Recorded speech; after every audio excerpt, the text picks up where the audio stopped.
일어나셔서 우리를 구원하신 주님의 이름을 찬양하도록 하겠습니다.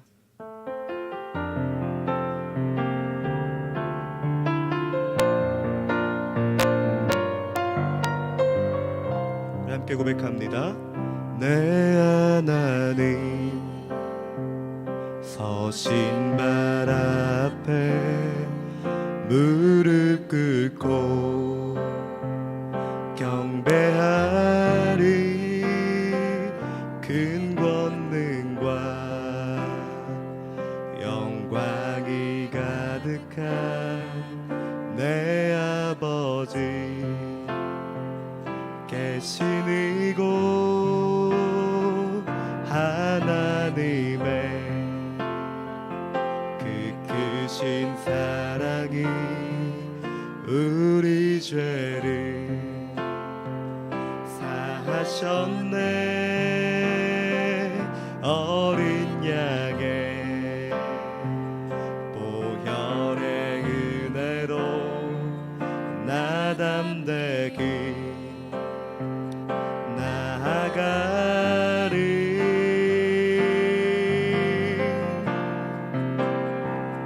오 하나님 그 빛난 얼굴 배우며 그 손 들고 나아가리. 찬송과 존귀와 영광과 능력이 그 하늘 보좌 위에 주님께. 오 하나님 그 빛난 얼굴 배우며 두 손 들고 나아가리. 찬송과 존귀와 영광과 능력이 그 하늘 보좌 위에 주님께. 찬송과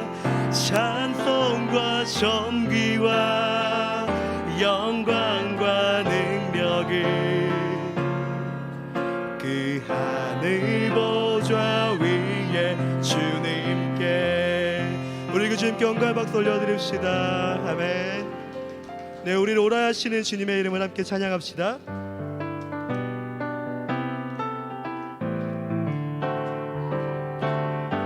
갈 길을 밝히 보이시니 주 앞에 빨리 나갑시다. 우리를 얻는 그 주 예수 곧. 우리 한 번만 더 고백합시다. 갈 길을 밝히 보이시니 주 앞에 빨리 나갑시다. 우리를 찾는 그 주 예수 곧 오라. 우리 고백합시다. 죄악 벗은 우리 영혼은 기뻐 뛰며 주를 보겠네. 하늘에 계신 주 예수를 영원히. 아멘. 우리를 오라 하시는 말 기쁘게 듣고 순종하세. 그 주를 믿기 지체 말고 속속히. 우리 3절도 고백합시다. 주 오늘 여기 계십니다. 주 오늘 여기 계시오니 다 와서 주의 말씀 듣세. 듣기도 하며 생각하니 참 진리시로. 아멘. 죄악 벗은 우리 영혼은 기뻐 뛰며 주를 보겠네. 하늘에 계신 주 예수를. 우리 한 번만 더 고백합시다. 죄악 벗은 우리 영혼은 기뻐 뛰며 주를 보겠네. 하늘에 계신 주 예수를 영원. 우리 이렇게 고백합시다. 찬송하세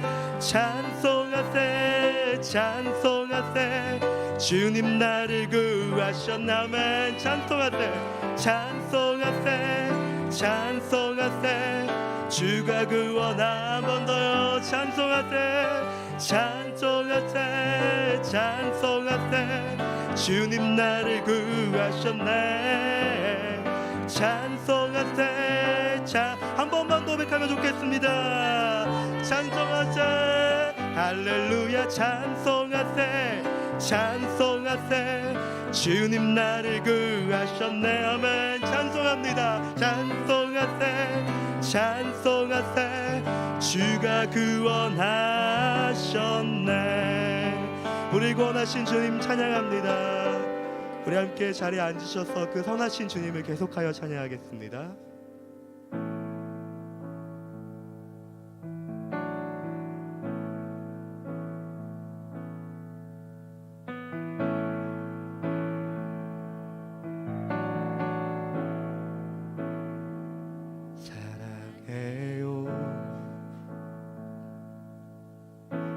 신실하신 나의 주님 나의 삶 주님 안에 있네.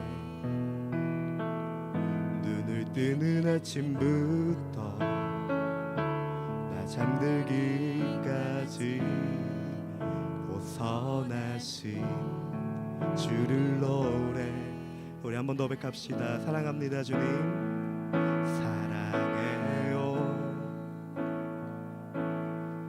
신실하신 나의 주님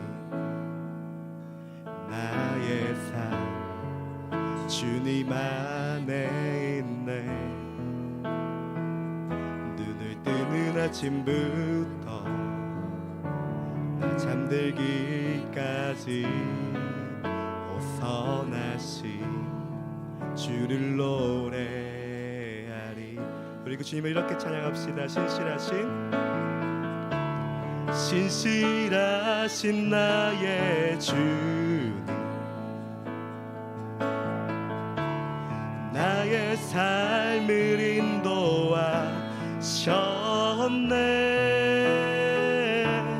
나의 모든 어긋 다 오 선하신 주를 노래. 우리 이렇게 고백합시다. 사랑합니다. 나를 인도하신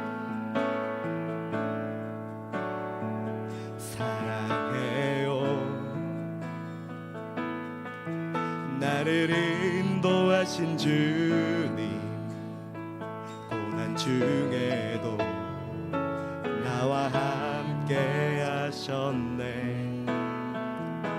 내 아버지 되시며 내 친구 되신 주 나의 삶 주님 안에.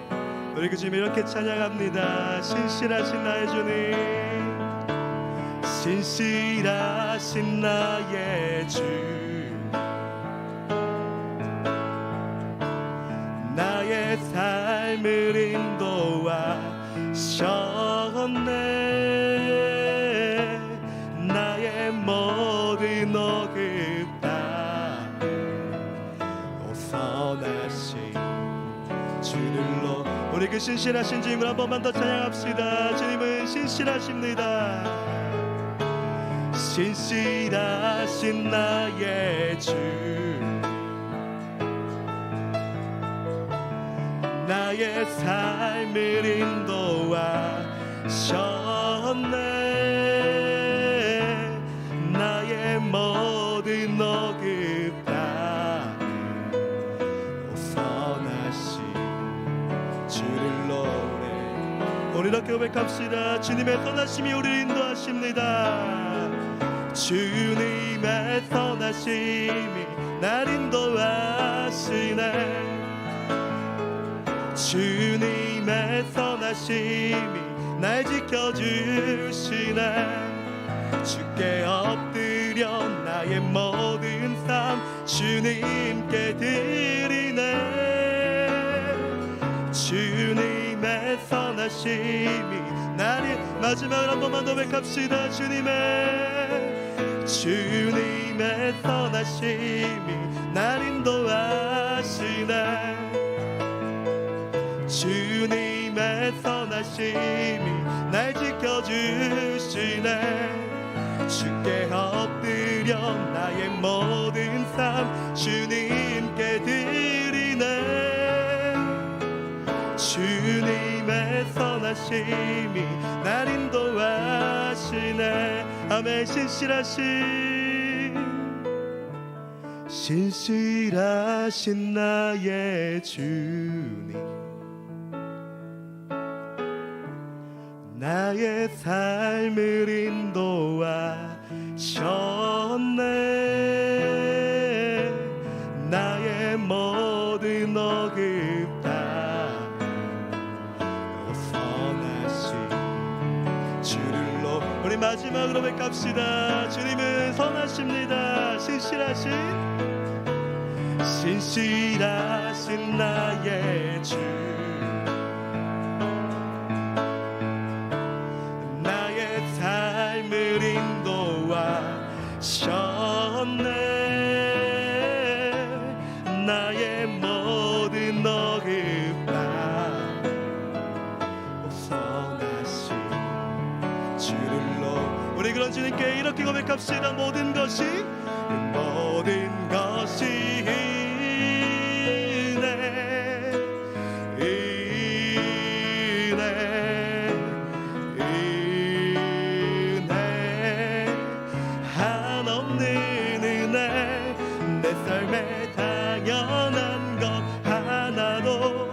없었던 것을 모든 것이 은혜. 우리 마지막으로 모든 것이 은혜입니다. 모든 것이 은혜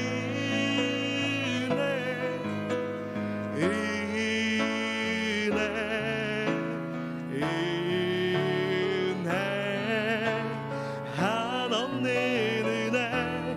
내 삶에 당연한 것 하나도 없었던 것을 모든 것이 은혜여.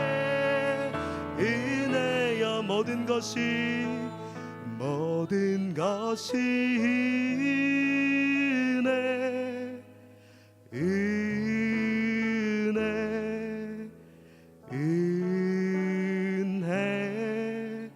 한없는 은혜.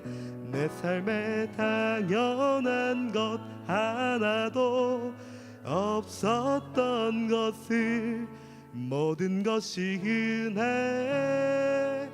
은혜였소.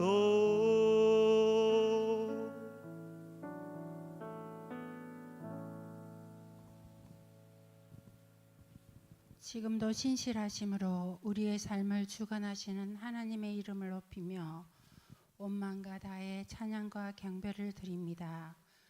우리가 누리는 모든 것들이 당연한 것이 아니라 하나님께서 주신 귀한 선물임을 기억하며 하나님보다 우선시했던 모든 것들을 내려놓고 예배 가운데 나아가오니 치유와 회복의 기쁨을 누리게 하옵소서. 하나님, 이 나라와 민족을 위하여 기도합니다. 진정한 삶의 주인이 되신 하나님을 의지하며 대통령과 위정자 그리고 국민들이 하나님만을 섬기는 나라가 되게 하옵소서. 하나님의 창조 질서를 파괴하는 악한 법들이 제정되지 않도록 막아주시고 교회를 통해 영적 순결함과 거룩함으로 이 나라와 민족을 향한 하나님의 뜻을 온전히 이루게 하옵소서.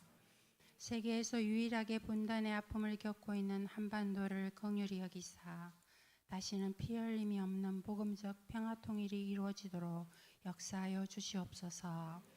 하나님께서 우리에게 맡기신 소중한 우리의 다음 세대들이 있습니다. 이들에게 하나님 나라의 미래가 달려 있습니다. 우리의 다음 세대를 지켜 주옵소서. 어두운 문화 콘텐츠로부터 우리 자녀들을 지켜주시고 복음 안에서 자신의 참된 가치를 발견하게 해주시옵소서. 서산 오늘의 교회가 말씀과 기도로 성령 충만함을 받아서 하나님의 창조 질서와 그리스도의 참된 복음을 선포하며 어려운 이웃을 예수 그리스도의 사랑으로 품는 교회 되게 하옵소서. 경제적으로 힘들어하는 성도들의 가정과 일터를 축복해 주시고 육신이 아픈 자들을 치유하여 주시옵소서. 임용성 목사님과 교역자들을 강건하게 붙들어 주시고 참된 복음을 전하는 신실한 하나님의 종이 되게 하옵소서. 오늘 전하시는 말씀이 진리의 말씀이 선포되게 하시고 치유와 회복을 경험하는 축복을 주시옵소서. 주님의 지상 명령을 수행하기 위해 열방에 흩어져서 복음을 전하시는 선교사님들을 지켜 보호하여 주시고 서산 온누리 교회와 서산 M센터가 복음의 빚진 자로 주님의 마음이 있는 곳에서 서로 사랑하고 섬기며 하나님의 뜻을 이루어가게 하옵소서.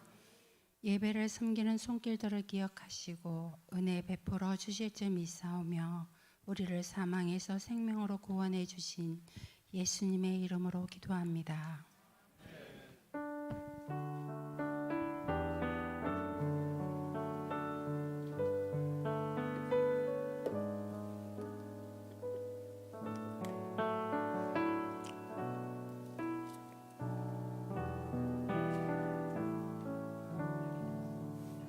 할렐루야. 이 시간 우리 하나님께 감사의 박수 올려드리겠습니다. 주일 일부 예배 오신 한 분 한 분을 예수님의 이름으로 환영하고 축복합니다. 우리 좌우에 계신 분들하고 서로 인사 나누실까요? 그리스도의 담대한 증인이 되십시오. 그리스도의 담대한 증인이 되십시오. 할렐루야. 우리 서로 좌우에 손을 뻗어 함께 축복하겠습니다. God bless you. 주님의 크신 은혜가 당신의 영혼 속에 가득 흘러 넘치기를 당신의 몸과 마음 붙드시며 행하는 그 모든 것을 지키시며 보호하시고 참 기쁨이 언제나 우리 넘치게 앞뒤에 계신 분, 좌우에 계신 분, 축복하며 또 우리 이 자리에 처음 오신 분들 보이시면 함께 손을 뻗어 축복하겠습니다. bless you, God bless you, God bless you, God bless you. 축복해요, 감사해요, 축복해요, 감사해요. 우리 하나님께 감사의 박수를 서로에게 격려의 박수를 나누겠습니다. 아멘. 교회 소식 잠시 나누겠습니다. 여러분 주보를 참조해 주시기 바랍니다. 서산 오늘의 교회 오신 분들 한 분 한 분 예수님의 이름으로 환영하고 축복합니다. 공동체에 소속되기 원하시는 분이 있거나 또 교회에 대해서 궁금하신 분이 계시면 우리 예배 끝나고 본당 앞에 행복홀이 있습니다. 만남을 가져주시면 감사하겠습니다. 2024년 임직 예배 안내를 드립니다. 오늘 11월 30일 이제 마지막 주 토요일 오후 4시에 양재 온누리 교회 본당에서 임직식을 갖겠고요. 임직 대상은 우리 김미수 집사님이 권사로 이렇게 오랫동안 훈련 받으셨는데 임직 되시겠습니다. 그리고 안수 집사로는 우리 강현아, 김양미, 유조일 성도님께서 이제 집사로 이제 안수를 받겠습니다. 어려운 과정을 우리 통과하신 우리 오늘 일부 예배 오신 분이 계시면 일어나 주시겠어요? 우리 김미수 집사님 이제 권사님 되시고, 네, 우리 유조일 집사님 함께 우리 축복의 박수하겠습니다. 네. 그래서 우리가 다 함께 가서 축복해주고 또 안수해주는 귀한 시간 가지도록 할 텐데요. 11월 25일까지 문자로 접수를 해주시기 바랍니다. 그래서 숫자가 많으면 우리 버스를 또 대절해야 되니까 미리미리 우리 신청해 주시기 바라고요. 또 교회의 출발은 당일 오후 1시에 출발한다고 하니까 총무님에게 문자로 접수를 해주시기 바랍니다. 올해의 종강 예배는 11월 둘째 주에 드리겠습니다. 2부 예배 때 모든 성도님들 함께 와서 한 해를 마감하는 귀한 종강 예배를 드리도록 하겠습니다. 우리가 여러분 아시죠? 우리 중보기도 팀이 정말 그 주일 2부 예배 10시 반부터 모여가지고 함께 잠옷실에서 교회와 예배와 그리고 선교를 위해서 환우들을 위해서 중보하는 그런 시간이 있습니다. 혹시 내가 이 교회와 환우와 또 선교와 또 예배를 위해서 중보하고 싶으신 분들은 중보기도 팀으로 지원을 해주시기 바랍니다. 그래서 매주 모여서 주일에 함께 기도하고 싶으신 분들 고한면 장로님에게 문의해 주시면 되겠습니다. 다음 세대를 위해서 기도하는 우리 교회입니다. 그래서 꿈이 자라는 땅 그 교사를 모집합니다. 그래서 우리 작년 성인 되시는 분들 1, 2부 예배 참석하신 분들 중에서 우리 꿈땅 다음 세대를 위해서 그 마음을 품으신 분들 누구라도 좋습니다. 함께 와서 교사로 섬겨주시기 바랍니다. 2명 이상이 필요합니다. 꼭 지원해 주시기 바라고요. 2024년도에도 엔젤 트리가 행사가 진행됩니다. 엔젤 트리는 주변에 소외되고 어려운 이웃들의 사연들을 우리가 접수를 해가지고 그들의 사연을 우리가 한 사람씩 한 가지씩 뽑아서 그들에게 귀한 선물을 나눠주는 그런 시간입니다. 그 접수 기간은 11월 17일 오늘부터 그리고 12월 1일까지 접수가 가능합니다. 사연을 접수받은 후에 이제 우리가 본당 뒤에 엔젤 트리 접수대와 아주 예쁜 트리를 만들어서 저희들이 여러분들이 접수증을 뽑아갈 수 있도록 그렇게 해드리겠습니다. 그래서 그 사연에 적힌 선물을 보고 그 선물을 우리가 5만 원 이상 가지 않는 선물들로 이렇게 잘 여러분들이 연말 연시에 마련을 해서 우리 어려운 이웃들을 돕는 것을 여러분들이 갖다 주시면 저희들이 그 주소로 그대로 전달을 해드리는 귀한 시간을 가지도록 하겠습니다. 의미가 있겠죠? 네, 많이 참석해 주시기 바랍니다. 2024년도 우리 성탄절 축하 행사를 합니다. 모든 부서가 함께 참여해서 아주 축제의 시간을 갖는데요. 이번에 12월 24일 오후 7시에 이곳에서 성탄절 행사를 하도록 하겠습니다. 오늘부터 12월 8일까지 연합으로 또 순으로 팀별로 부서별로 개인별로 아주 모집을 하니까요. 여러분 신청서가 로비에 비치되어 있습니다. 신청해 주시면 감사하겠습니다. 김동경 팀장님께서 이번에 섬겨 주시겠습니다. 지난주에 우리 부산에서 심옥경 권사님 모친상으로 아주 많은 분들이 참여하지 못했지만 멀어서 그래도 갑자기 이렇게 모집을 했는데 상당수가 많이 또 참여해서 함께 다녀오게 되었습니다. 그래서 너무 예배도 드리고 위로하는 시간을 가졌는데요. 너무 감사하다고 떡을 섬겨 주셨습니다. 예배 후에 받아가시고 가정을 위해서 기도해 주시기 바랍니다. 매월 셋째 주는 우리가 공동체 환우를 위해서 기도하는 날입니다. 이 시간 함께 한번 우리 주보에 담긴 명단을 가지고 함께 통성으로 우리 환우들을 위해서 중보기도 하도록 하겠습니다. 기도하겠습니다. 사랑하는 하나님 아버지, 공동체의 한 식구로 저희들을 불러주시고 또 기도하게 하심을 감사드립니다.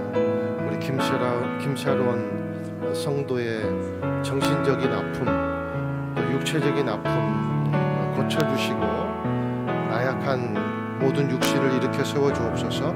우리 이경수 성도가 루게릭으로 하나님 병환으로 누워있지만 그러나 점점 더 믿음의 확신과 또 하나님을 향한 기쁨으로 가득 찬 성도의 모습을 볼 때 너무나도 하나님께 감사합니다. 가족을 위로해 주시고 하나님 성도의 육신을 지켜주시옵소서. 영혼을 지켜주시옵소서. 우리 최명희 성도가 주님 아파서 지금 중앙병원에 입원해 있습니다. 하나님 인도해 주시고 안수해 주시고 아버지 모든 흐트러진 면역의 체계가 바로 세워질 수 있도록 축복해 주옵소서. 우리 장기자 집사님 하나님께서 연수가 지날수록 약해지고 주님 또 넘어져서 다치기도 하고 또 마음에 또 아픔이 있습니다. 하나님 치유와 은혜를 베푸셔서 아버지 하나님 모든 육신 아버지께서 은혜 베풀어 주시고 함께 성도들과 기쁨을 나눌 수 있도록 건강을 허락하여 주시옵소서. 사랑하는 주님, 한 분 한 분의 귀한 생명 우리가 붙잡고 기도하고 있으니 영육간의 강건함을 허락하여 주시옵소서. 또 간호하는 가족들을 위로해 주시고 가족들이 주님 정말 아프지 않도록 정신과 육신이 아프지 않도록 가족들을 붙잡아 주시고 축복해 주옵소서. 주님 무너진 육체를 일으켜 세워 우리 공동체가 함께 예배하는 귀한 날 오기를 원합니다. 축복해 주시고 구원의 확신 가운데 더 나아갈 수 있도록 기쁨을 허락하여 주옵소서. 예수님 이름으로 기도드립니다. 아멘. 하나님께서 우리 기도를 들으신 줄로 믿습니다. 오늘 주신 말씀 사도행전 27장 9절에서 26절까지 말씀 교독하도록 하겠습니다. 많은 시간이 소모되고 금식하는 절기도 지났기 때문에 항해가 위험해졌습니다. 그래서 바울이 사람들에게 충고했습니다. 여러분, 내가 보니 우리가 이렇게 계속 항해하다가는 재난에 빠지고 배와 짐이 큰 손실을 입을 뿐 아니라 우리 목숨도 위태로울 것입니다. 그러나 백부장은 바울의 말보다는 선장과 선주의 말을 더 따랐습니다. 그 항구는 겨울을 나기에 적당하지 않았기 때문에 대다수의 사람들이 베닉스에 가서 겨울을 날 수 있기를 바라는 마음에 계속 항해하자고 했습니다. 베닉스는 크레타 섬에 있는 항구 도시로 남서쪽과 북서쪽을 향하고 있었습니다. 부드러운 남풍이 불기 시작하자 그들은 자기들이 바라던 대로 됐다고 생각했습니다. 그래서 그들은 닻을 올리고 크레타 섬 해안을 따라 항해했습니다.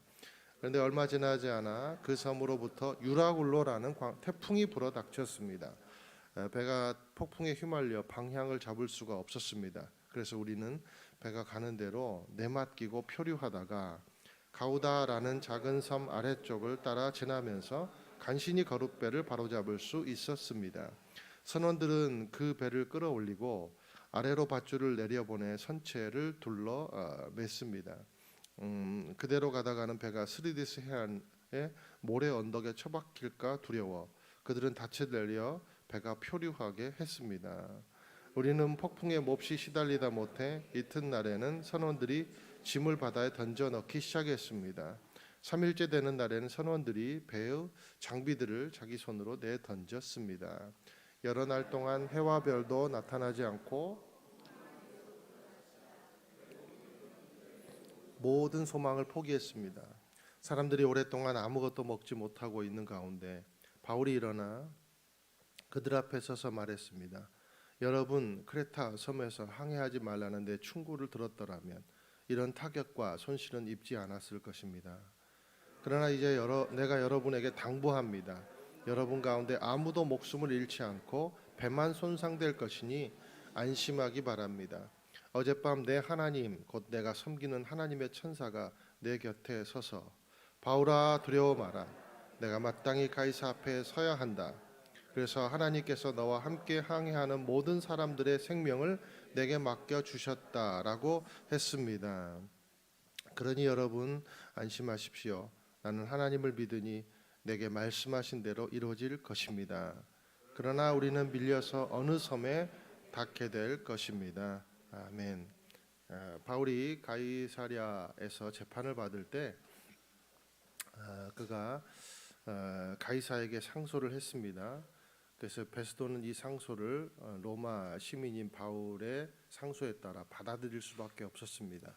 그리고 이제 오늘 로마로 가는 배에 이제 호송이 되었습니다.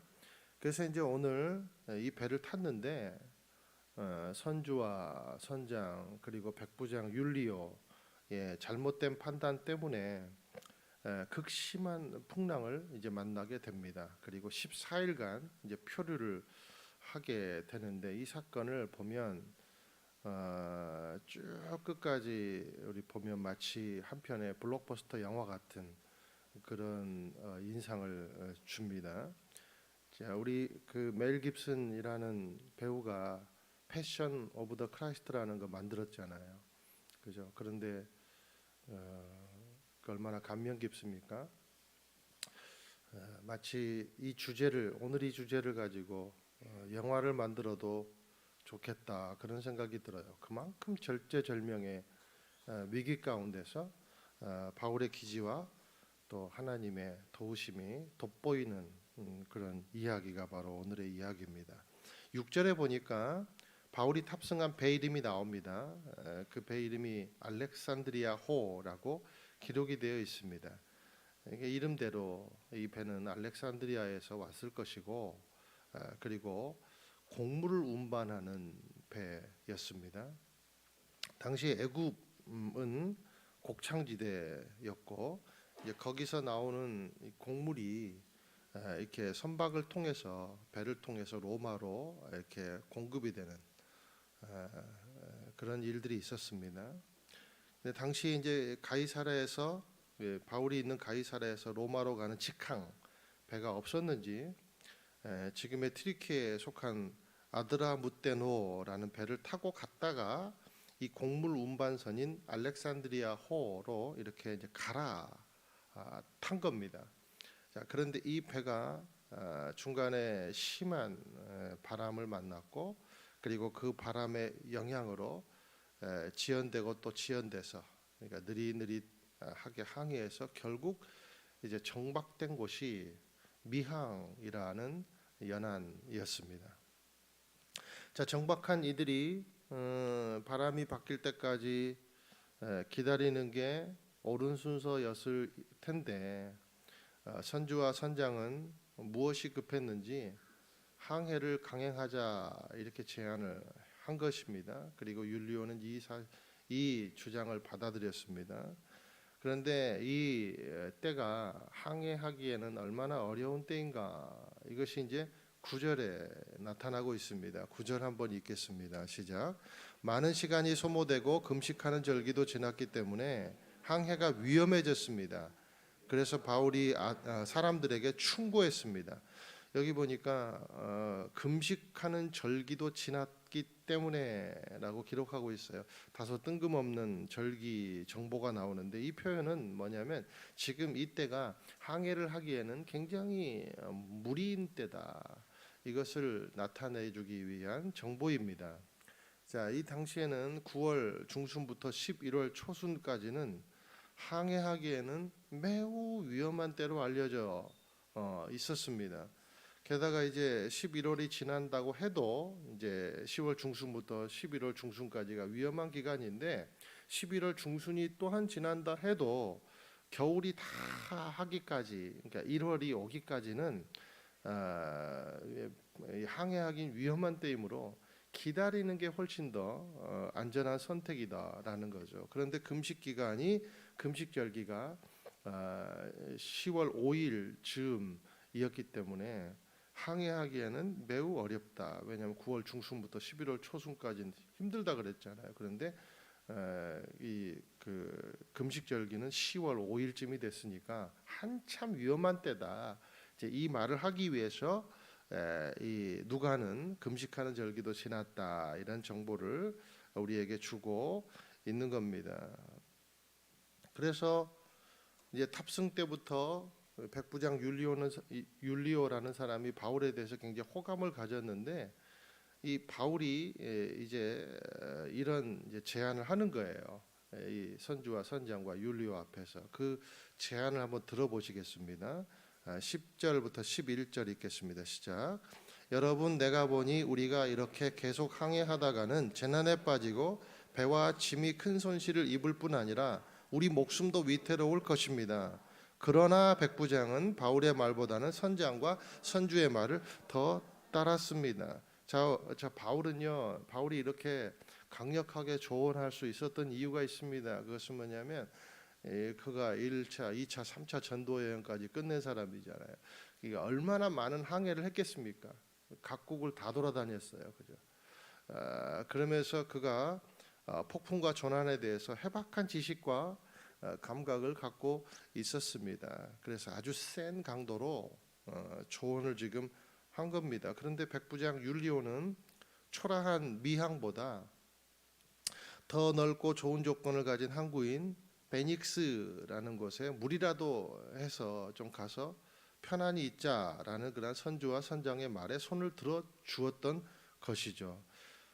그런데 이들의 계산이 우리가 한번 셈을 한번 해보면 12절에도 그런 내용이 나오지만, 첫째, 그들은 이 미항이라는 곳이 아름다운 곳이긴 하지만 그들이 정박하고 그리고 지내기에는 매우 불편했다는 게 그 표면적 이유입니다.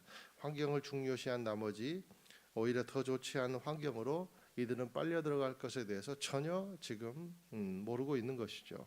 알아도 무시하는 것이죠. 둘째, 그럼 왜 알아도 무시할까? 두 번째 이유가 있습니다. 그것은 돈에 눈이 멀었기 때문입니다. 돈에 눈이 멀었기 때문에. 자, 알렉산드리아 호는 제국의 심장부인 로마에 곡물을 공급해서 돈을 벌었습니다. 그래서 이 배는요, 당시에는 국가가 인정한 그런 선주 조합 단체가 있었습니다. 그 국가가 인정한 선주 조합 단체, 국가하고 계약을 맺은 사람들이죠. 그런 조합 단체에 속한 배가 바로 알렉산드리아 호였습니다. 그러기에 당연히 뭐에 눈이 멀었겠습니까? 납품에 눈이 먼 거죠. 실적에 눈이 먼 거죠. 납품과 실적은 곧 뭐하고 연결됩니까? 돈과 연결이 되는 거예요. 그래서 돈에 지금 눈이 먼 겁니다. 졸음운전을 해서라도 납품을 하는 것이 우선이다. 우리 그 운전하다 보면 가끔씩 막 이렇게 차선 침범하다가 막 확 급하게 그런 분들이 계시잖아요. 참 안타깝죠. 사람의 안전보다는 이들은 수금하여 돈을 버는 것이 훨씬 더 우선적인 가치로 여긴 사람들이라는 거예요. 마치 세월호가 연상이 되지 않습니까? 어쨌든 바울은 지금 말리고 있습니다. 그리고 이들은 굉장히 진취적인 기계와 믿음을 가지고 강행군을 하고 있습니다. 이들이 더 믿음 좋은 사람들 같아요, 그렇죠? 솔직히 어떻게 생각해 보면 반대가 돼야 되지 않겠어요? 왜 반대가 돼야 되겠습니까? 바울은 지금 굳건한 약속을 갖고 있습니다. 바울은 로마로 가라는 하나님의 굳건한 명령과 약속에 기반해서 지금 이 여행을 하고 배에 올랐습니다. 그러면 믿음으로 모든 것을 돌파하는 것이 보기 좋은 믿음이 아니겠습니까? 그렇죠?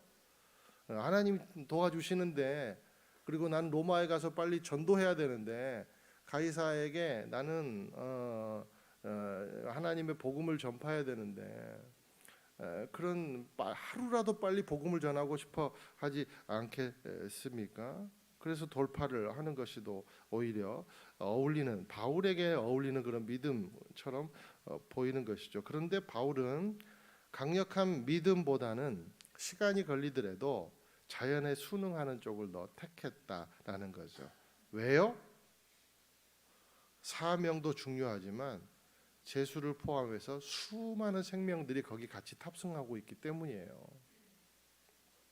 우리는요, 가끔씩 엄청난 사명을 가지고 또 남다른 비전을 품었다고 그 사명과 그 비전에만 심취해 가지고 다른 것들을 돌아보지 못할 때가 있더라라는 거예요.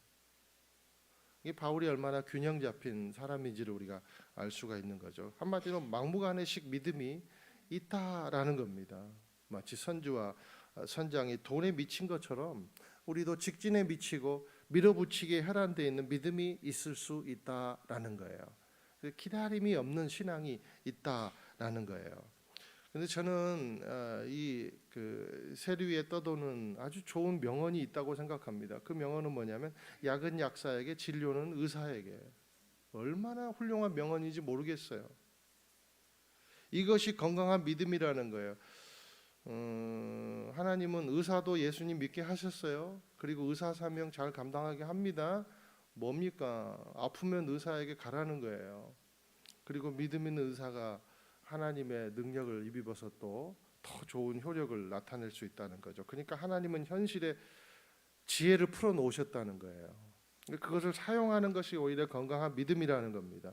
그것이 주변을 돌아보고 함께 갈 줄 아는 신앙의 균형이라는 거예요. 근데 어떤 이는 하나님이 나를 낫게 해주시리라라는 그 맹목적인 신앙만을 가지고 병원 근처도 안 가려는 사람이 있다는 거예요. 이것은 하나님이 풀어놓으신 현실을 잘 사용하지 못하고 있는 것입니다. 또요, 어떤 이는요, 내가 생각하고 정해놓은 뜻은 누구도 막지 못한다라는 아주 강력한 믿음이 있더라라는 거예요. 그래서 자기가 가는 길에 누군가 조금이라도 비판을 하면 그것을 엄청난 핍박으로 그렇게 받아들이고 핍박하는 그 상대를, 비판하는 상대를 아주 무지한 사람으로 매도하고 불쌍히 여기기까지 한다는 겁니다. 이게 때로는 집단적으로 그런 현상이 나타난다는 거예요. 교회가 그래서 욕을 얻어 먹는 거죠. 여러분, 교회는요, 다른 생명과 같이 사는 공동체임을 기억하게 되시기를 주님의 이름으로 축원드립니다. 그러므로 막무가내식 믿음은요, 강력한 믿음이 아니에요. 극단적인 믿음이에요. 착각일 뿐이에요. 이것을 통해서 우리가 알 수 있는 것은, 이 지금 상황을 통해서 우리가 알 수 있는 것은 또 뭐냐면, 양극단은 복불복이다. 무엇이든지 극단적으로 가는 것은 복불복이다. 좋지 않다라는 거예요. 그러니까 너무 피해가는 믿음도 극단적인 거고, 너무 몰빵하는 믿음도 극단적인 믿음이다라는 겁니다. 자, 믿음의 삶은 언제나 다른 생명과 함께하고 있다는 사실을 잊지 말아야 돼요. 그러므로 우리가 진리에는 목숨을 걸되 진리가 아닌 순리에는 수용하는 게 필요하다라는 것이 오늘 바울이 우리에게 주는 지혜다라는 거죠. 여러분 보세요. 주님은 바울 보고 야, 네가 가능한 한 빨리, 하루라도 빨리 가서 로마를 보아야 하리라 말씀하지 않으셨어요. 그러면 가이사랴에서 왜 2년 동안 그가 침묵의 고난의 시간을 갖겠습니까? 그러니까 주님은 오늘도 이렇게 말씀하세요. 너는 내 때에 로마도 보아야, 하나님의 때에 로마도 보아야 하리라. 그렇게 너는 두려워하지 말라. 너는 급히 가이사 앞에 서야 된다. 오늘도 이렇게 말씀하지 않으세요. 마땅히 서야 된다 이렇게 말씀하시지. 정확하게 바울은 이것을 안 것이죠. 그래서 바울은 순리를 택한 겁니다. 저와 여러분이 진리에는 목숨을 거시기 바랍니다. 그러나 순리에는 수용이 있는, 지혜 있는 신앙이 되기를 예수님의 이름으로 축원드립니다. 자, 극단적인 선택이 좋지 않다는 것을 오늘 선장과 선주 율리오가 지금 고스란히 보여주고 있는 거예요. 우리 13절부터 16절까지 또 보겠습니다. 시작. 부드러운 남풍이 불기 시작하자 그들은 자기들이 바라던 대로 됐다고 생각했습니다. 그래서 그들은 닻을 올리고 항해했습니다. 그런데 얼마 지나지 않아 그 섬으로부터 유라굴로라는 태풍이 불어닥쳤습니다. 배가 폭풍에 휘말려 방향을 잡을 수가 없었습니다. 그래서 우리는 배가 가는 대로 내맡기고 표류하다가 가우다라는 작은 섬 아래쪽을 따라 지나면서 간신히 거룻배를 바로잡을 수 있었습니다. 자, 바울의 충고를 무시하고 사람보다는 편리와 그리고 돈에 눈이 먼 선주와 선장이 이끄는 이 알렉산드리아 호는 이제 결국 광풍을 만나게 돼요. 유라굴로라는 그런 태풍을 이제 만나게 되었습니다. 자, 부드러운 남풍에 속아서 이렇게 항해를 추진을 했던 그런 배는 아주 일말의 경고도 없이 유라굴로라는 광풍을 맞게 된 것이죠. 이 유라굴로라는 말은 말 그대로 북동풍입니다. 북동풍을 이제 유라굴로 이렇게 이제 표현을 합니다. 반대로 불어닥치는 이 바람 때문에 서로 막 반대로, 그래서 이 구름과 파도가 막 만들어져 가지고 이 구름과 파도가 얼마나 무서운지 여러분 우리가 바다 가 보셨죠? 저도 제주도에 가족들이랑 가가지고 이렇게 그 선 위에서 막 파도가 치는 거 구경하려고 이제 큰 아들이 이제 탁 담대히 가더라고요.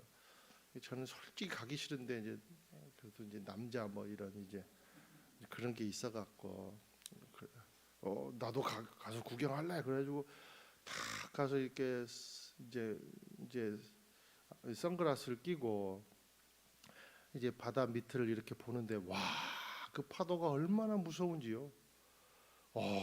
그래가지고 다행히 선글라스를 껴서 그 두려운 눈을 표현을 뭐 안 봐서 다행이지.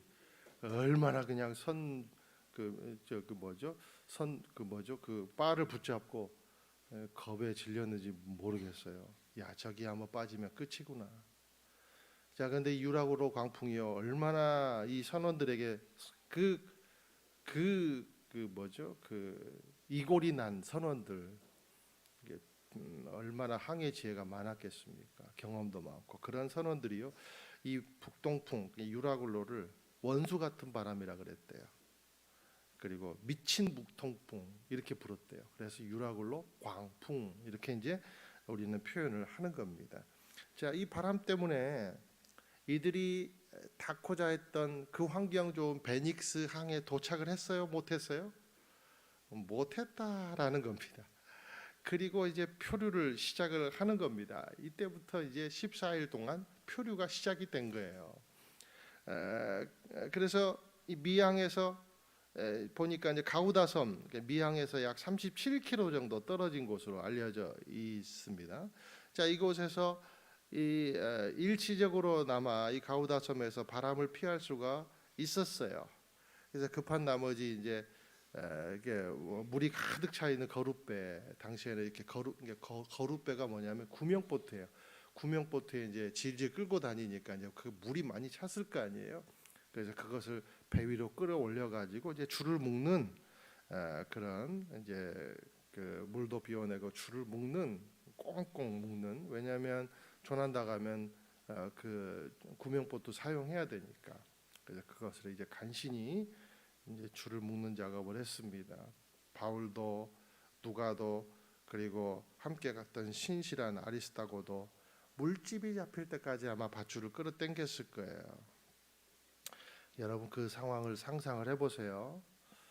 자, 그런데 이제 이들이 가만히 이제 막 그 급한 것을 서두르고 하다 보니까 배가 어디로 가고 있냐면 여기 17절에 보니까 스르디스 해안이라는 곳으로 가고 있었다는 거예요. 그런데 이제 스르디스라는 말이 모래톱이라는 말입니다. 모래톱. 그러니까 거대한 이 모래톱 같은 이 그 펄 같은 그런 모래가 이제 바다 밑에 쫙 깔린 거예요. 이제 모래톱에 한번 이제 배가 박혀버리면 이제 더 이상 이제 항해는 불가능하고 이제 완전히 배는 산산조각 납니다. 운명은 끝납니다. 그래서 이들은 바람의 방향에 의지해 가다가는 이 모래톱에 처박혀 버리겠다라는 생각을 한 거예요. 그래서 차라리 닻을 내리고 표류를 하는 게 낫겠다라고 이제 표류를 선택을 하게 된 거예요. 18절에서 20절까지 또 보겠습니다. 시작. 우리는 폭풍에 몹시 시달리다 못해 이튿날에는 선원들이 짐을 바다에 던져 넣기 시작했습니다. 3일째 되는 날에는 선원들의 장비들을 자기 손으로 내 던졌습니다. 여러 날 동안 해와 별도 나타나지 않고 폭풍만 계속 불어닥치자 결국 우리는 구조될 모든 소망을 포기했습니다. 표류 이틀째 이들은 가지고 있던 모든 소중한 짐을 이제 바다에 던져 버리기 시작합니다. 왜요? 배가 가벼워야만 떠오르니까. 그래야만 혹시 모를 암초에 부딪히지 않고 모래톱에 박히지 않을 테니까. 그런데 이제 이틀이 되고 3일째 되는 날 그들은 이제 장비들을 버리기 시작했습니다. 자, 해도 별도 나타나지 않고 폭풍만 계속, 어디인지 이곳이 어디인지도 모르고 해와 별도 없고 폭풍이 몰아닥치고 막 먹구름은 막 몰아치고 이게 밤인지 낮인지 구분을 못하니까 이런 상황에서 무슨 자기 짐이 무슨 소용이 있겠어요. 자기가 갖고 온 캐리어 다 버립니다. 소중한 장비 다 버립니다. 심지어 돈덩어리인 곡물, 이게 무슨 소용입니까? 생명보다 소중한 건 없죠. 다 버려요. 구조될 모든 소망을 포기했습니다. 자신이 갖고 있던 모든 것을 다 그냥 던지고도 구조될 소망이 없는 거예요. 이게 우리의 힘의 한계다. 세상의 힘의 한계다는 거죠. 물질의 한계다는 거죠. 의지하고 있는 현상의 한계다는 거죠. 사랑하는 여러분, 우리가 인생을 항해다 이렇게 표현하는 게 참 맞는 것 같아요. 그런 면에서 볼 때 잔잔한 거 갔다가도 출렁이고 출렁이다 말 것 같았는데 감당이 안 되는 그런 파도가 몰아치고, 우리 꿈자리만 사나워도 찝찝하잖아요. 아침에 일어나면, 그렇죠? 그러다가 괜찮다 싶은데 또 무슨 일이 땅 터지면 뭔가 바늘 같은 것만 찔러도 우리가 막 파도로 느끼고, 그러다가 풍랑을 만나고. 그런데요, 문제는요, 풍랑은요 나의 의지와 상관없이 온다는 거예요. 인생에서, 그렇죠? 인생에서 풍랑이 여러분 의지와 다르게 오죠. 상관없이 오는 거잖아요, 그죠? 얼마나 힘듭니까? 그래서 여기 말씀 보니까 구조될 모든 소망을 포기했습니다.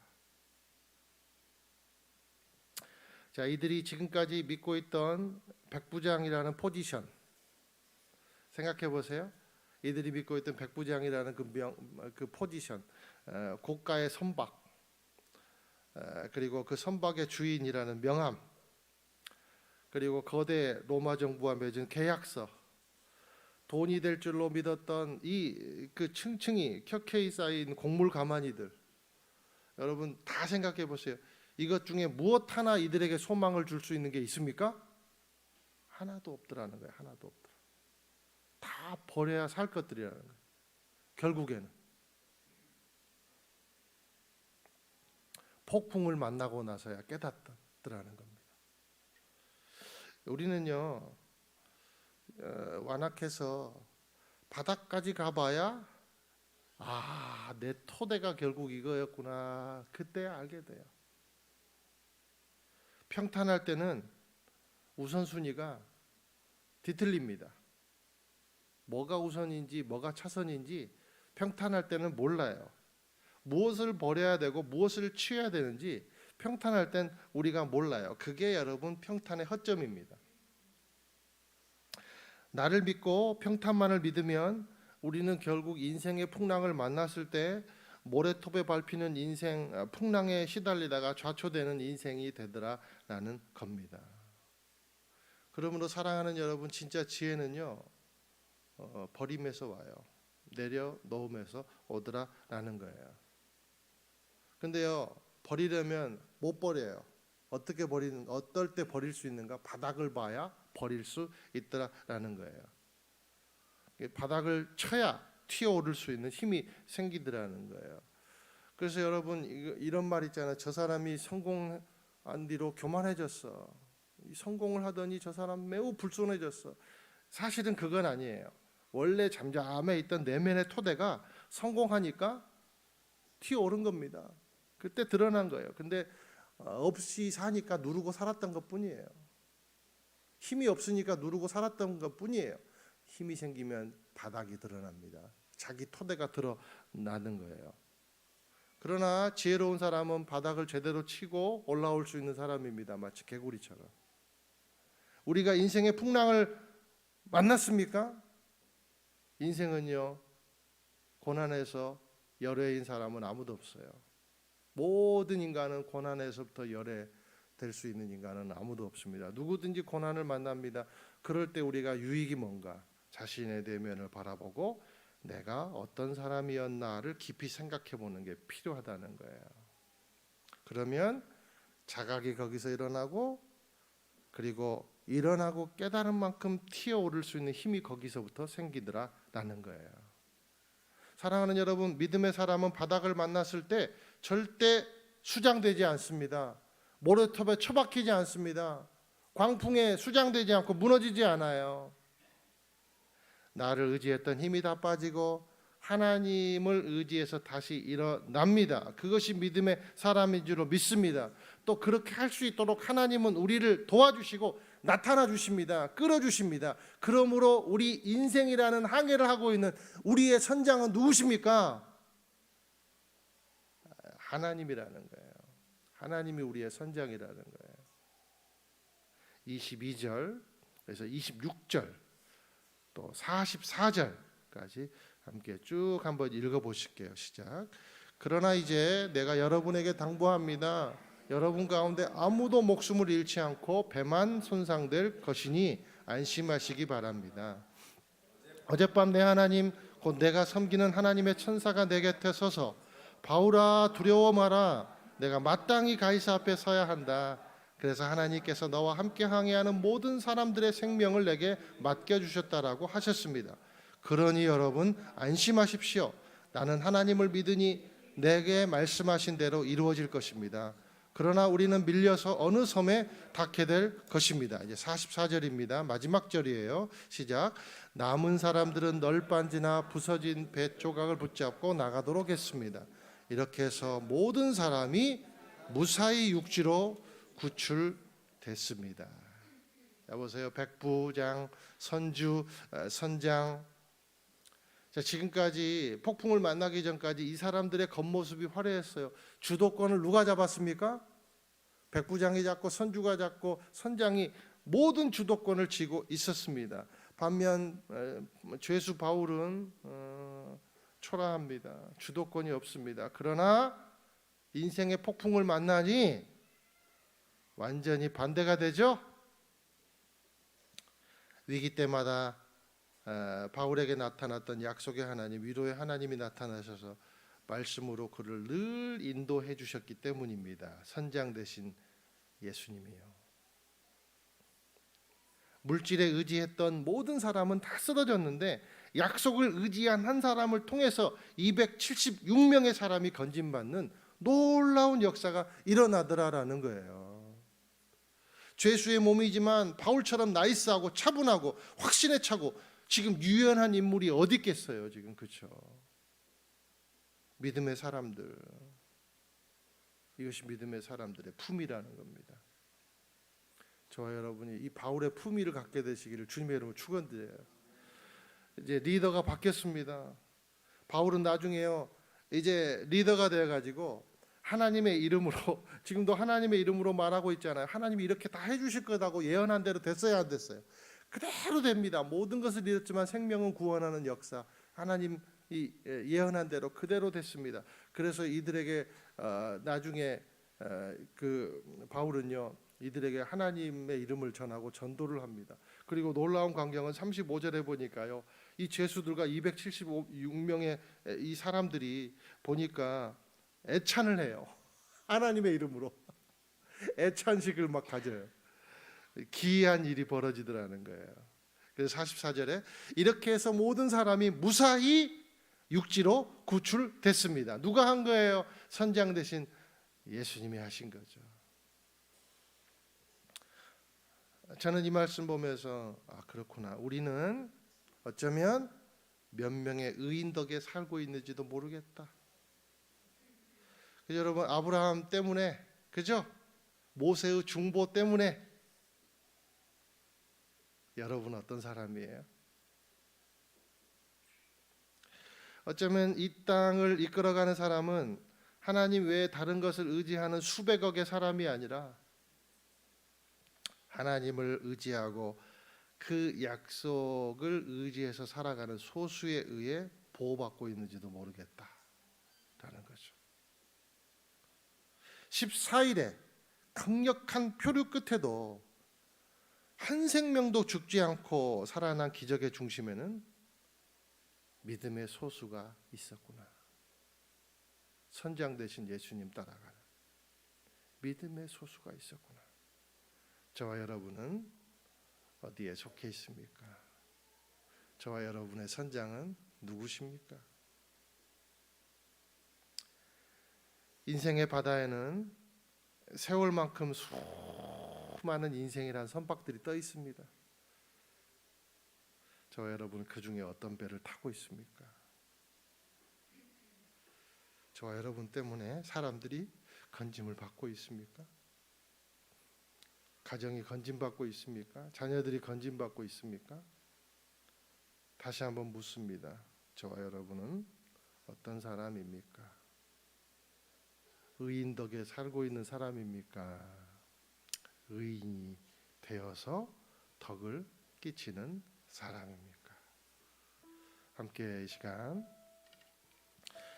이 찬양을 드리면서 기도합시다. 여러분, 인생은 항해하는 배와 같다고 우리는 그런 표현을 너무나도 많이 들었죠. 그런데 예수님을 선장으로 모시고 사는 사람들은요, 시련을 통해 더 강하게 됩니다. 품위를 잃지 않습니다. 그리고 나라는 그러한 소수의 믿음의 사람에 의해서 수많은 생명들이 건진받는 그런 하나님으로, 그런 사람으로 하나님은 우리를 만들어 주시길 원합니다. 우리가 그런 마음과 그런 소명과 또 그런 고백을 가지고 우리가 함께 이 찬양을 드리기를 원합니다. 함께 찬양하시겠습니다. 내게 허락하시 시련을 통해 나의 믿음 더욱 강하게 자라나고 험한 산과 골짜기 지나는 동안 주께 더 가까이 나를 이끄시네. 내가 겪는 시험이 어렵고 힘겨워도 내 주님보다 크지 않네. 내 앞에 바다가 갈라지지 않으면 주가 나로 바다 위 걷게 하리. 나는 믿네.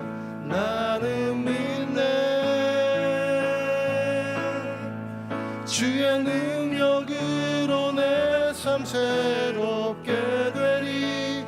나는 믿네.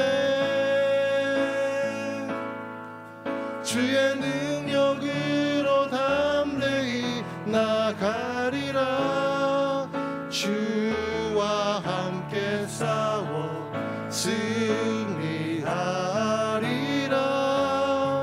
날마다 믿음으로 한 번 더 고백합니다. 나는 믿네. 주의 능력으로 나는 믿네. 주의 능력으로 내 삶 새롭게 되리. 나는 믿네. 주의 능력으로 담대히 나가리라. 주와 함께 싸워 승리하리라. 날마다 믿음으로 나 살아가리. 이 시간 우리가 함께 한번 우리 주님의 손을 꼭 붙잡는 마음으로 선장 되신 우리 주님의 손을 붙잡고 이 시간 기도하기를 원합니다. 인생의 풍랑을 만났을 때 우리라는 사람들이, 우리라는 자아가 흔들림을 당합니다. 그래서 어쩔 때는 맹목적인 믿음으로, 어쩔 때는 불신으로 우리를 그렇게 우리가 혼돈 가운데 있을 때 하나님은 우리의 바닥을 보게 하십니다. 다시 튀어오를 수 있는 힘을 우리에게 허락하여 주십니다. 너의 실체는 무엇이니? 너의 실체는 바로 내가 있어야 너의 실체가 진짜 실체다. 그렇게 하나님께서는 우리에게 말씀해 주십니다. 기억할 것은 인생의 고통을 당했을 때, 풍랑을 당했을 때 절대 하나님은 우리를 놓지 않는다는 겁니다. 그때도 우리 손을 꼭 붙잡는다는 겁니다. 그리고 우리를 더 큰 바다로 나가게 할 수 있는 힘을 주신다는 겁니다. 우리를 주님보다 더 크지 않는 그러한 풍랑 가운데 있을 때 절대 이 현실은 나보다 크지 않다. 내가 크니 나를 의지하며 나아갈 때 너는 고귀한 사람이 되리라. 그리고 너 때문에 많은 생명이 너 덕으로 살게 되리라. 너는 복의 근원이 되리라. 예수님 우리에게 말씀해 주십니다. 이 믿음의 근거를 가지고 이 시간 우리가 함께 기도하기를 원합니다. 문제보다 더 크신 그 주님을 내가 만나기를 원합니다. 문제가 나를 덮고 문제가 하루 종일 묵상됐다면 이제 하나님의 약속을 묵상할 수 있는 인생이 될 수 있도록 인도하여 주시옵소서. 그래서 더 큰 폭풍이 우리에게 몰려오고 우리를 갈라놓은 그러한 모든 시련이 우리에게 올지라도 넉넉히 주님으로 이겨나가는 그리고 의인이 되어 덕을 끼치는 그런 삶 될 수 있도록 생명을 건지는 삶 될 수 있도록 인도하여 주시옵소서. 함께 우리 동성으로 기도하며 나아가겠습니다. 사랑하는 하나님 아버지, 그렇습니다. 하나님 우리는 잠식되지 않습니다. 하나님 우리는 풍랑에 잠식되지 않습니다. 모래톱에 잠식되지 않습니다. 믿음의 사람은 바닥을 만났을 때 수장당하지 않습니다.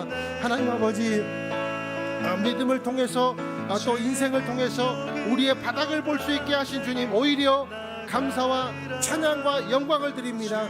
하나님 하나님 바닥을 치고 일어나는 믿음이 되게 도와 주시옵소서. 하나님 아버지여, 어쩌면 우리는 몇 명의 의인 덕에 살지도 모르는데 하나님 아버지여, 나는 지금 의인입니까? 의인 덕에 살고 있습니까? 의인이 되어 덕을 끼치고 있습니까?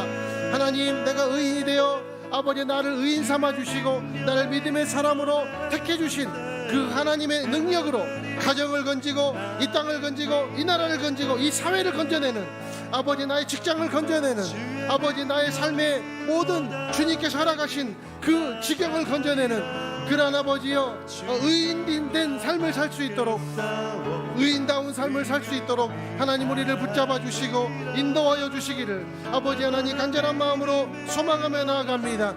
오히려 주님, 인생의 풍랑을 통해서 우리의 삶의 질서가 확립되는 놀라운 역사가 일어나게 인도하여 주옵소서. 오늘 아버지 명함을 믿고 그리고 수많은 공물을 믿고 아버지 거대한 배를 믿었던 그러한 모든 사람들은 다 무너졌습니다. 그러나 하나님의 약속을 믿는 바울은 하나님 아버지 그 약속으로 아버지 하나님 많은 사람들을 건지는, 많은 사람들을 주께로 돌아오게 하는 아버지 의인된 삶의 모습을, 진가를 보여주었습니다. 믿음의 진가를 보여주었습니다. 우리도 주님의 인생 가운데서 어떠한 일을 만나든지 간에 이 믿음의 진가를 보여주는 인생 될 수 있도록 주님 붙잡아 주시고 인도하여 주시옵소서. 선장 되신 예수님 붙잡고 나아가 승리하는 믿음이 될 수 있도록 우리의 삶을 그렇게 인도하시며 역사하여 주시옵소서. 붙잡아 주시옵소서. 할렐루야. 사랑하는 하나님 아버지, 인생의 풍랑을 만났을 때 그때서야 비로소 믿음의 진가가 드러났습니다. 하나님, 우리가 이 믿음을 가지고 있다는 사실이 우리에게 얼마나 큰 보험인지를 알 수 있게 해주십시오. 주님, 우리가 인생의 바다에 수많은 선박 가운데 하나로 우리가 떠 있습니다. 사랑하는 하나님 아버지, 나는 어떤 배입니까? 주님, 이 배에, 인생이라는 배의 선장은 나입니까? 예수님입니까? 하나님, 우리의 선장 되신 예수님을 우리의 구주로 영접했으니 우리가 주님 한 의인이 되어서 의인 덕에 사는 인생이 아니라 의인이 되어 덕을 끼치는 인생 되게 하여 주시옵소서. 예수님 이름으로 기도드립니다. 아멘. 다 함께 일어나셔서 봉헌 찬양 드리시겠습니다.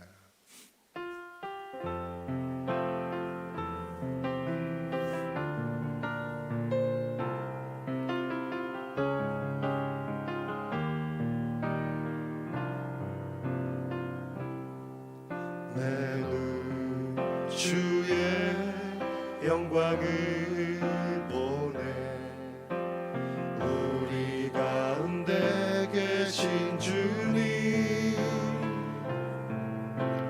그 빛난 영광 온 하늘 덮고 그 찬송 온 땅 가득해 내 눈 주의 영광을 보내 찬송 가운데 서신 주님 주님의 얼굴이 온 세상 향하네 권능의 발을 드셨네 주의 영광 이곳에 가득해 우린 선해 주님과 함께 찬양하며 우리는 전진하리 모든 열방 주 볼 때까지 주의 영광 이곳에 가득해 우린 선해 주님과 함께 찬양하며 우리는 전진하리 모든 열방 주 볼 때까지 자비하신 주님 인생이란 바다에 우리가 배처럼 떠 있는데 우리의 선장 되신 예수님이 떡 우리에게 우리 앞에 계시고 우리의 손 잡아 주시고 또 우리를 향하여 한숨도 그 숨을 돌리지 않고 눈을 돌리지 않기 때문에 우리는 너무 든든합니다. 그래서 우리가 시련을 통해서라도 더 강하게 자랄 수 있는 힘은 주님이 주신 약속 때문임을 저희들이 다시 한번 고백합니다. 주여, 우리의 토대는 이것밖에 안 됩니다. 그러나 하나님은 엄청나십니다. 우리가 그 하나님 믿고 우리가 우리를 이 약한 사람들, 이 허약한 죄인을 의인 삼아 주셨으니 의인 덕에 사는 인생이 아니라 의인이 되어 덕을 끼치는 인생 되게 하여 주옵소서. 우리 주님이 주신 사랑에 너무 감사하여 우리가 예물로 우리의 마음을 표현하여 올립니다. 주님의 것이니 받아주시옵시고 우리의 삶, 또 우리의 생업, 우리의 자녀들의 미래 가운데도 주님 부어주시는 은혜로 가득할 수 있도록 만선의 능력을 허락하여 주옵소서. 이제는 우리를 죄에서 구원하신 예수 그리스도의 은혜와 하늘아버지의 사랑과 성령의 인도하심이 역시 나의 인생의 주인은 선장은 주님이십니다 고백하며 나아가는 귀한 주님의 백성들 한 분 한 분 머리 위에 인생 위에 주의 자녀들의 미래 위에 그리고 이 땅과 민족 위에 우리 교회의 비전 위에 그리고 지금 이 땅을 살아가는 이주민들의 삶 위에 선교사님들의 헌신 위에 지금부터 영원토록 함께 하시기를 축원하옵나이다. 아멘.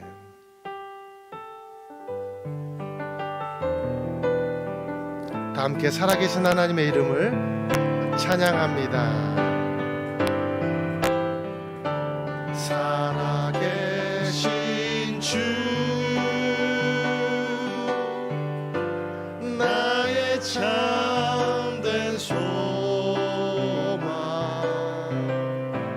걱정 근심 전혀 없네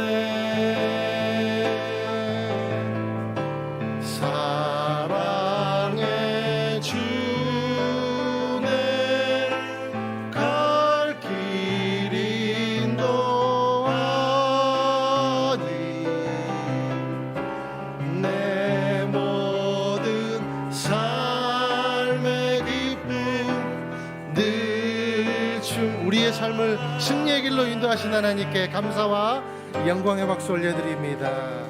아멘. 예배를 마쳤습니다. 한 주간도 승리하십시오.